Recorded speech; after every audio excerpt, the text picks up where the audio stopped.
नमस्कार दोस्तों। आज हम रेनफेड एग्रीकल्चर और वाटर साइड मैनेजमेंट की कोर्स का रिवीजन स्टार्ट करने जा रहे हैं।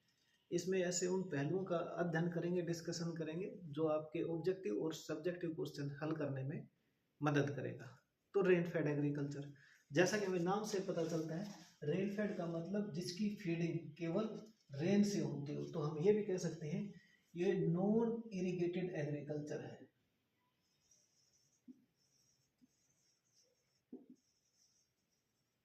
तो रेन डिपेंडेंट हुआ, केवल रेन डिपेंडेंट हुई तो रेन ज़्यादा भी हो सकती है, कम भी हो सकती है। तो हम इसको उसके आधार पे, रेन के आधार पे दो बड़े भागों में बांटते हैं।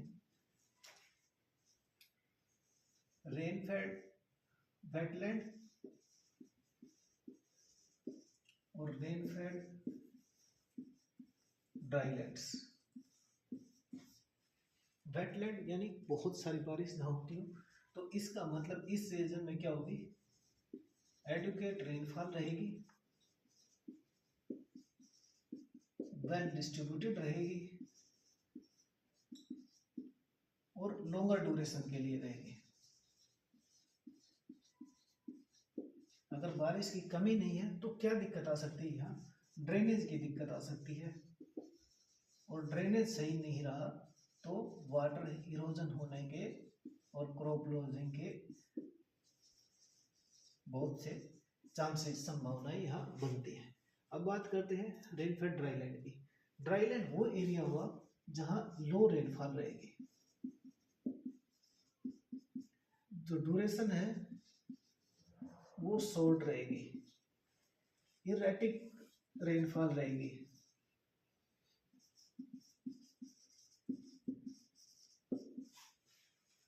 और इरेटिक और हाई इंटेंसिटी की रहेगी। अब कम समय में बहुत ज़्यादा बारिश होगी तो क्या संभावनाएं हैं, यहाँ पर वाटर से जो इरोजन होगा उसके चांसेस बहुत ज़्यादा रहते हैं। विंड इरोजन भी पॉसिबल है, क्योंकि थोड़ी बारिश होगी और अगर हम क्रॉप प्रोडक्शन पे जाते हैं तो कुछ तो जो मॉइस्चर है वो क्रॉप ले जाएगी, बाकी इवोपरेशन भी लॉस हो जाएगा। हवाएं तेज चलती हैं क्योंकि रेनफेड ड्राईलैंड होती है, उसमें जो ट्रीज हैं, प्लांटेशंस हैं, फॉरेस्ट एरिया वो कम होता है, तो हवाएं तीव्र गति से चलेंगी तो इवोपरेशन बढ़ेगा, तो जो ऊपर का सोइल प्रोफाइल है वो जल्दी सूख जाएगा, सूखेगा तो वहाँ से विंड इरोजन के चांसेस बढ़ते हैं। अब ये रेनफेड एरिया क्यों हमारे लिए इम्पोर्टेंट है, क्योंकि हमें पता है कि ये लगभग 65% जो एरिया है वो रेनफेड में आता है हमारा, और इस 65% में 30% ऐसा एरिया है, 109 मिलियन हेक्टेयर के करीब, जो सीवियर ड्रॉप जिसमें आएगी ही आएगी। अब इतने ड्रॉट होने के बाद भी इस एरिया से हमें मिलता क्या है, इससे हमें लगभग 45% फूड, जो सीरियल्स होते हैं, फूड ग्रेन्स होते हैं, वो मिलते हैं। 85 से 90% हमें पल्सेस, कोर्सर ग्रेन्स और ऑयल सीड क्रॉप मिलती है इसी एरिया से। और ये सब जहाँ होती है वहाँ पर लगभग 40% जो ह्यूमन पॉपुलेशन और लाइव स्टॉक पॉपुलेशन प्रेजेंट है। तो इतने बड़े ये जो ह्यूमन पॉपुलेशन को सर्व करता हो और वो जो केवल बारिश पर आधारित हो, तो हमारे लिए बड़ा चिंता का विषय भी है और बड़ा काम करने का विषय भी है। अब इसका जब हम और देखते हैं इसको कि ये रेनफॉल जब होती है तो इसको कैसे हम काबू कर सकते हैं, तो जो रेनफॉल की अगर एक्सट्रीम की बात करें हम, तो इंडियन कंडीशंस में बहुत भारी वेरिएशंस हैं। अगर हम वेस्टर्न की बात करें, एरिया की, वेस्टर्न इंडिया की, जो राजस्थान का एरिया है, वहाँ पर 100 mm या उससे भी कम रेनफॉल होती है। और अगर हम ईस्टर्न इंडिया में चले जाएं तो वहाँ 2000 mm से ज़्यादा बारिश वाले भी हमारे पास क्षेत्र हैं। जब इंडिया में इतना बड़ा वेरिएशन है तो हम देखें इंडिया में कितना जो क्षेत्रफल है जहाँ बारिश का वितरण अलग अलग है। तो इस बारिश के एक्सट्रीम के आधार पर 30% हमारे पास ऐसा एरिया है जहाँ पर 750 mm से नीचे बारिश हमें रिसीव होती है। 42% ऐसा एरिया है जहाँ पर 750 से 1250 mm तक बारिश होती है। 20% ऐसा एरिया है जहाँ पर हमें 1250 से लेके 2000 mm तक बारिश होती है, और केवल 8% ऐसा एरिया है जहाँ पर 2000 mm से ज़्यादा बारिश हमें रिसीव होती है। तो बड़ा वेरिएशन है। 30% से लेकर 8% पे हम पहुंच जाते हैं, जहाँ पर कल्टीवेशन के चांसेस ज़्यादा रहते हैं। अब बात करें जो ये बारिश होती है, ये इसका संचय कैसे कर सकते हैं। तो हम जो एस्टिमेटेड है वो रेनफॉल इंडिया में वो 400 मिलियन हेक्टेयर मीटर है। इस 400 मिलियन हेक्टेयर में से 150 मिलियन हेक्टेयर मीटर ऐसी बारिश है वो सोयल प्रोफाइल में चली जाती है। उसके बाद ग्राउंड रिचार्ज होता है, कैपिलरी वाटर होता है, हाइग्रोस्कोपिक वाटर भी उसके अंदर अटैच रहता है, तो जो सोयल प्रोफाइल में एंटर कर गया। उसके बाद 180 मिलियन हेक्टेयर मीटर है पानी जो रन ऑफ में चला जाता है, यानी हमारे कुछ काम नहीं आता, वो समुद्र में मिल जाता है। और जो रेस्ट बच गया 70 मिलियन हेक्टेयर मीटर बारिश, वो इवोपरेशन लॉस में चली जाती है, यानी ये भी हमारे काम नहीं आती। अब इस सोइल प्रोफाइल में चला गया, ये तो अच्छी बात है।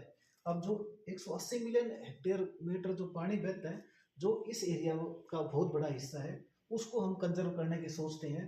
तो आज तक जितनी इनोवेशंस और इंटरवेंशन हमने की है, उससे हम मात्र 20 मिलियन हेक्टेयर मीटर का पानी हार्वेस्ट कर पाए हैं। आज भी 180 मिलियन हेक्टेयर मीटर पानी हमारा नदियों के द्वारा समुद्र में चला जाता है।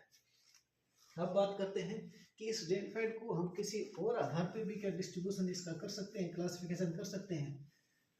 तो इस जो एरिया है इसको हम कुछ अलग भागों में बांट सकते हैं, जिसपे हम बात करेंगे कि एरिया बारिश जो होती है उसके आधार पे अलग 3 भागों में बट सकता है।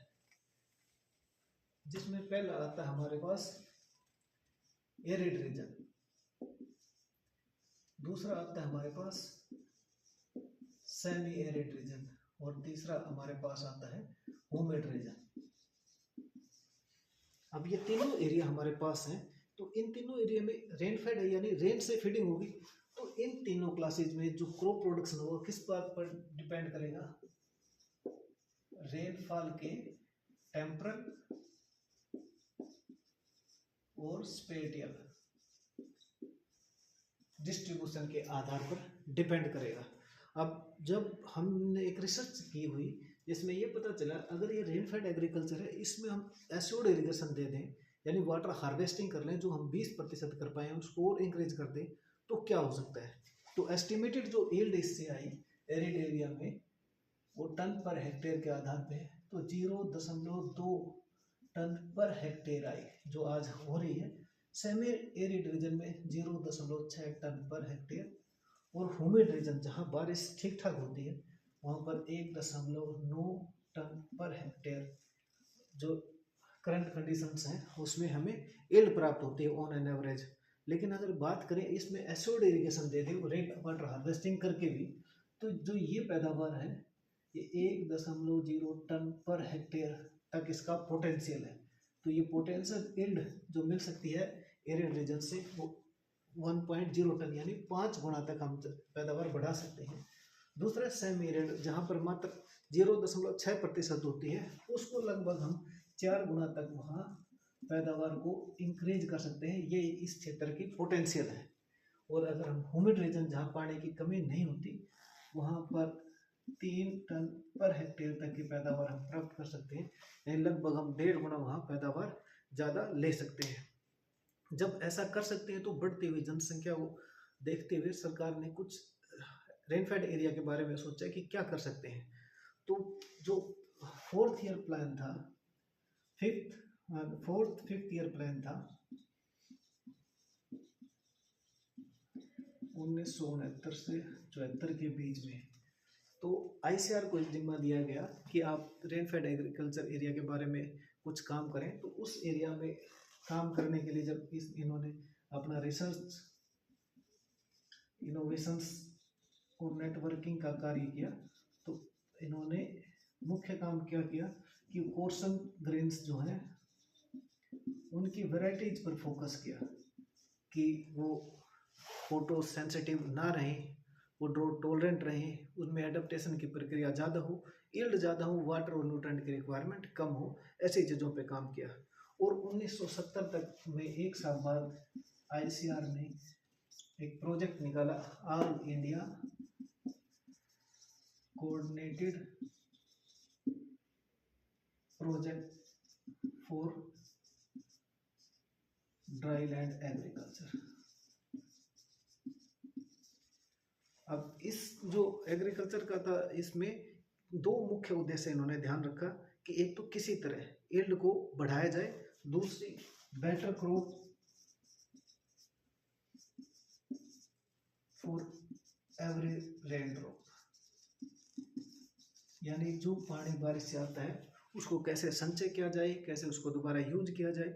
और इसके प्राइमरी फंक्शन क्या रहे, इस जो ऑल इंडिया कोऑर्डिनेटेड प्रोजेक्ट है, इसका पहला फंक्शन ये रहा कि इंक्रीज एंड स्टेबलाइज यील्ड, कि यील्ड इंक्रीज हो और जो हो रही है वो किसी तरीके से गिरे ना। दूसरा होता है development of irrigation facilities, water harvesting structures, ताकि पानी का संचय ज़्यादा हो। और अगर ये चीज़ें दोनों ठीक रही तो उस जगह में रिस्क जो मैनेजमेंट है वो इजीली हम कोप अप कर पाए, उसको अवॉइड कर पाए। और जो रेन वाटर है उसको हार्वेस्ट कर, रिचार्ज करने के बाद, हार्वेस्टिंग के बाद उसका रीयूज भी हम कैसे कर पाए, इन चीज़ों पे प्रिंसिपल फोकस रहा। और 1970 के बाद जो 1990 तक ये प्रक्रियाएं चलती रही, तो 4 मेन फोकस पॉइंट आए 1990 के दशक के आसपास। 4 मुख्य प्रोसेस कह दो उनको, या आजकल जिनको हम कंपोनेंट्स भी कहते हैं। रेन फेड एग्रीकल्चर के 4 कंपोनेंट। तो उन कंपोनेंट में पहला आता है सोयल और वाटर कंजर्वेशन।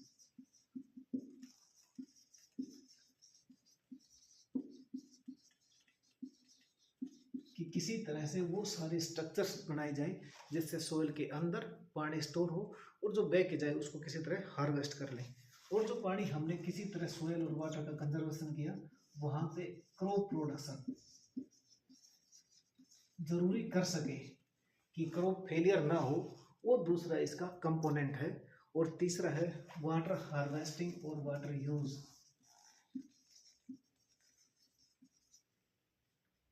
And reuse. और चौथा है लैंड यूटिलाइजेशन या अल्टरनेट लैंड यूज मैकेनिज्म।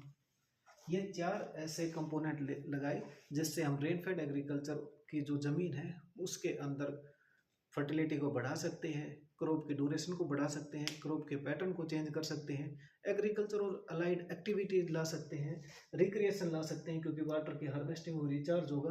और जो रेनफेड का एरिया ऐसा है जहाँ पर बारिश 750 से बहुत कम होती है, क्रॉप के फेलियर चांसेस ज़्यादा होते हैं, वहाँ पर रिक्रिएशन और टूरिज्म जैसी एक्टिविटीज को बढ़ावा दे सके। उसके बाद अगर हम बात करें सरकार ने इसके साथ साथ क्या क्या किया है,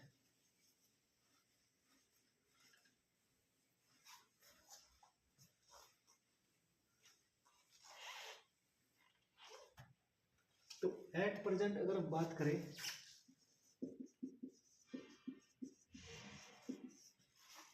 तो हमारे पास 17 जो स्टेट एग्रीकल्चर यूनिवर्सिटीज हैं उनके अंदर कोऑर्डिनेटेड प्रोजेक्ट्स चल रहे हैं सरकार के। 3 अदर यूनिवर्सिटीज हैं, सॉरी 2 अदर यूनिवर्सिटीज हैं और 3 आईसीआर के सेंटर्स हैं जहां पर रेनफेड एग्रीकल्चर और वाटरशेड मैनेजमेंट के ऊपर काम हो रहा है। उसके बाद जो ये मॉइस्चर जो इतने इंस्टीट्यूट लगाए, वो प्रोजेक्ट्स लगाए, वो किसके आधार पर, मॉइस्चर इंडेक्स के आधार पर लगाए। मॉइस्चर इंडेक्स का मतलब प्रेसिपिटेशन माइनस पोटेंशियल इवोपोरेशन बटे पोटेंशियल इवोपोट्रांसपिरेशन गुणा 100। इस आधार पर पूरे देश में इन 22 कोऑर्डिनेटेड प्रोजेक्ट्स को, लोकेशंस को 22 जगह शुरू किया गया। और ऐसा करने के साथ साथ इनका मेन मोटिव क्या रहा कि 1980 का जो हमारा प्लान था, 1980 में जो हमारा 5 ईयर प्लान था, उसके अंदर बड़े चेंज किए सरकार ने। क्या चेंज किए? पहला shifting of funds. Shifting of funds किस में किया गया कि इरिगेशन के जितने प्रोजेक्ट हैं उनको रेनफेड एरिया की तरफ डाइवर्ट किया गया। इरिगेशन के कैनाल की फॉर्मेशन, डैम्स की फॉर्मेशन, चेक डैम्स, इनके ऊपर फंड का एलोकेशन किया गया। रिसर्च के ऊपर फंड को एलोकेट किया गया, जो ड्राई लैंड एग्रीकल्चर में न्यू क्रॉप्स को या बायोटाइप्स को या आइडियोटाइप्स को बनाने में मदद हो, इसलिए वहाँ फंड एलोकेट किया गया। उसके बाद जो इन्वेस्टमेंट की वो कंजर्वेशन प्रैक्टिसेस पर की गई।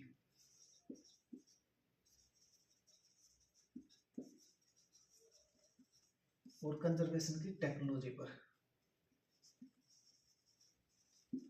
ताकि ऐसी इनोवेशन हो जिसमें उस एरिया के जो धरातल के जो इनहेरेंट फर्टिलिटी है या ऑर्गेनिक स्टेटस है उसको कोई नुकसान ना हो और फसल का उत्पादन वहाँ आसानी से किया जा सके। और इनोवेशंस हुई एग्रोनॉमिक प्रैक्टिसेस पे, जिसमें कंटीजेंटी क्रॉप प्लानिंग है वो हिस्सा है, वेदर फोरकास्टिंग है, ड्रॉट मैनेजमेंट है, क्रिटिकल स्टेजेस है उनकी जानकारी है, फ्लो है, वो एक्सटेंशन एक्टिविटीज को बढ़ावा दिया गया। ये सारे काम इस 5 ईयर प्लान है 1980 का दशक, इसके अंदर ये सारे प्लान्स लेके आए गए। और अब इतना करने के बाद हमारे फ्यूचर में क्या काम कर सकते हैं हम रेनफेड एग्रीकल्चर में, क्या क्या संभावनाएं और बचती है हमारे पास। तो जो पहली संभावना बचती है, क्योंकि ये सारा रेनफेड एग्रीकल्चर किसका खेल है? रेनफॉल और वेदर का।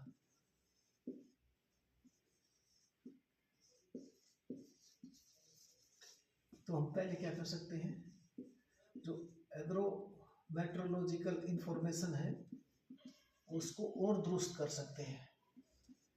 सोयल, क्रॉप, रेनफॉल या वेदर पैरामीटर्स के बीच में क्या इंटररिलेशन है उस पर रिसर्च कर सकते की संभावनाएं अभी हमारे पास बचती हैं। उसके बाद जो कंटीजेंट क्रॉप प्लानिंग है,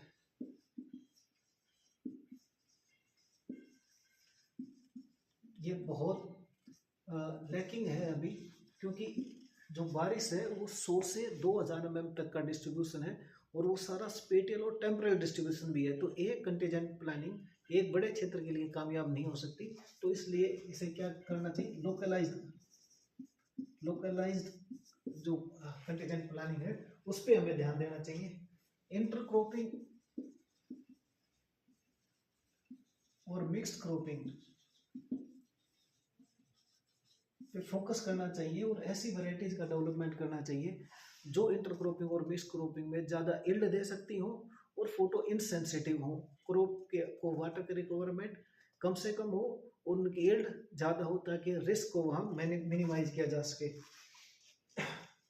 उसके बाद क्या कर सकते हैं, न्यू एग्रोनॉमिक प्रैक्टिसेस, जिसमें जो क्लाइमेटिक रिलीजेंट इनोवेशंस हैं उन पे ध्यान दिया जा सकता है। ड्रॉट टॉलरेंट वेराइटीज के रिसर्च पे काम किया जा सकता है, क्योंकि आज भी जो हमारा रेनफेड एरिया है उसमें वही लोकल वेराइटीज यूज हो रही हैं, क्योंकि रिसर्च के जो की गई ज़्यादातर उन क्षेत्रों में की गई जहाँ पर उपज ज़्यादा हो, जहाँ पर इरिगेशन एश्योर्ड हो। तो रेनफेड एरिया जहाँ पर सारी खेती रेन के ऊपर डिपेंडेंट है, वहाँ की जो वेराइटीज़ हैं तो वो कम है। तो इसलिए किसान को अपनी लोकल रीजनल जो रिक्वायरमेंट है उसकी सोयल की, क्लाइमेट की और रेनफॉल की, वो मैच नहीं कर पाती, तो उसके पास सिलेक्शन के बहुत कम चांसेस रहते हैं। तो ये एक बड़ा एरिया जो एग्रोनॉमिक प्रैक्टिस में आता है, ये हम उसमें ढूंढ सकते हैं। और दूसरा, ऐसे मेजर माइनर प्रोजेक्ट्स जो सरकार ने अब भी चला रखे हैं कि अपने बांध, छोटे छोटे अपने खेतों में बांध बनाओ, उसका इरिगेशन है, उस पर सब्सिडीज पे काम हो सकता है, जिसमें हम माइक्रो जो इरिगेशन है उसकी तरफ जाएं तो वाटर की बहुत अधिक सेविंग कर सकते हैं। क्योंकि रेनफॉल से जो वाटर स्टोर होगा, तो अगर हम उसको ट्रेडिशनल मेथड से देंगे तो हम बहुत कम एरिया अंडर कल्टीवेशन लेके आ सकते हैं। लेकिन अगर ड्रिप पे जाते हैं तो हम उसको गुणा कर सकते हैं, 2 3 4 गुना तक हम उसको बढ़ा सकते हैं। तो नंबर ऑफ जो कल्टिवेटेड एरिया आएगा हमारे पास उस स्टोर्ड वाटर से बहुत सारा बढ़ जाएगा। तो इसी के साथ जो जनरल एग्रीकल्चर का पहला क्वेश्चन बनता है उसका हमारा डिस्कशन समाप्त होता है। मैं आशा करता हूँ आपको आपके जो संभावित प्रश्न है उसका उत्तर ज़रूर मिला होगा, और आगे हम डिस्कशन जारी रहेंगे। तो हमसे जुड़े रहिए। धन्यवाद।